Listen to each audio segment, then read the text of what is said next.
Pernah nggak sih lo berhenti sejenak dan mikir, dalam perjalanan hidup ini, sebenarnya lo yang pegang setir, atau cuma numpang duduk manis aja? Gue baru aja baca buku yang ngena banget dari Renald Kasali, judulnya Self-Driving. Dan buku ini ngebuka dengan satu pertanyaan simpel tapi dalam. Lo itu driver atau passenger dalam hidup lo sendiri? Coba deh, ingat-ingat lagi. Pernah nggak ngerasa kayak, ya udah ngikutin arus aja? Hari-hari lewat gitu aja, lo duduk di kursi penumpang, ngeliatin pemandangan dari jendela, sementara hidup lo jalan terus entah kemana tujuannya. Rasanya kayak nggak punya kendali, cuma bisa pasrah sama keadaan. Kalau lo pernah ngerasain ini, tenang, lo nggak sendirian kok. So, apa sih bedanya jadi driver sama jadi passenger? Ini kan bukan soal jago nyetir mobil atau enggak ya, ini soal mindset, tentang gimana cara kita memandang dan ngejalanin hidup. Yuk kita bedah bareng-bareng, apa sih bedanya kedua pola pikir ini? Nah, di sini kelihatan banget bedanya.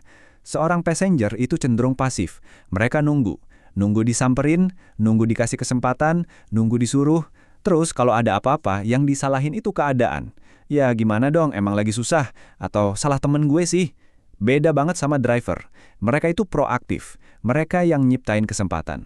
Dan yang paling krusial, mereka ambil tanggung jawab penuh. Kalau ada masalah, mereka mikir, oke, gimana nih cara benerinnya? Pertanyaannya, kenapa ya kayaknya gampang banget gitu kita kejebak jadi passenger?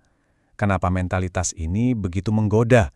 Ternyata emang ada beberapa perangkap mental yang bikin kita nyaman banget duduk di kursi penumpang tanpa sadar kita nggak kemana-mana. Dan ini dia nih, biang keladi utamanya, zona nyaman. Tempat di mana semuanya terasa enak, aman, bisa diprediksi, dan nggak bikin cemas. Kedengarannya bagus kan? Tapi masalahnya di dalam zona nyaman itu, ya nggak ada pertumbuhan. Gitu-gitu aja. Seorang driver tuh sadar banget, kalau mau maju, mau berkembang, ya dia harus berani keluar dari situ. Harus berani nyoba rute baru yang belum pernah dilewatin, walaupun awalnya bikin deg-degan. Terus ada kutipan dari bukunya yang, jujur aja, lumayan nampol. Prof. Renald bilang, generasi sekarang ini tuh banyak yang jadi generasi yang dilayani. Dari kecil, kita tumbuh dengan berbagai kemudahan. Mau makan, tinggal pesan online. Mau kemana-mana, udah ada yang jemput. Semua serba praktis. Tanpa kita sadari, kemudahan ini bisa bikin inisiatif kita jadi tumpul. Kita jadi lebih suka dilayani daripada melayani, lebih suka nunggu daripada bergerak duluan. Nah, ini persis mentalitas passenger. Oke, cukup bahas masalahnya. Sekarang, bagian yang paling penting. Gimana caranya biar kita bisa pindah dari kursi penumpang dan ambil alih setir kemudi hidup kita? Yuk, kita bongkar bareng-bareng toolkit atau kunci-kunci utama untuk jadi driver sejati. Ada 3 langkah kunci nih. Pertama, bangun disiplin diri. Ini fondasinya. Tanpa disiplin, semua cuma jadi rencana di kepala doang. Kedua, berpikir kreatif dan strategis. Driver yang hebat itu nggak cuma nurut sama GPS, tapi dia bisa cari jalan tikus atau bahkan bikin jalan baru. Ketiga, jadilah pendorong perubahan. Jangan cuma jadi penonton yang komentar di pinggir jalan. Dan ingat poin ini baik-baik ya, disiplin itu bukan bakat dari lahir. Disiplin itu kayak otot yang harus dilatih terus-menerus.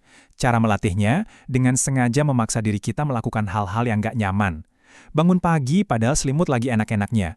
Olahraga padahal badan lagi mager-magernya. Kerjain tugas padahal lagi pengen nonton series. Setiap kali lo berhasil ngalahin rasa malas itu, otot disiplin lo jadi makin kuat.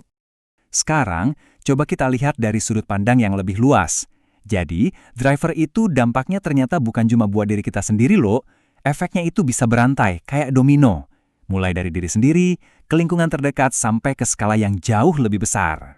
Semuanya itu berawal dari self-driving, kemampuan buat mengendalikan diri sendiri.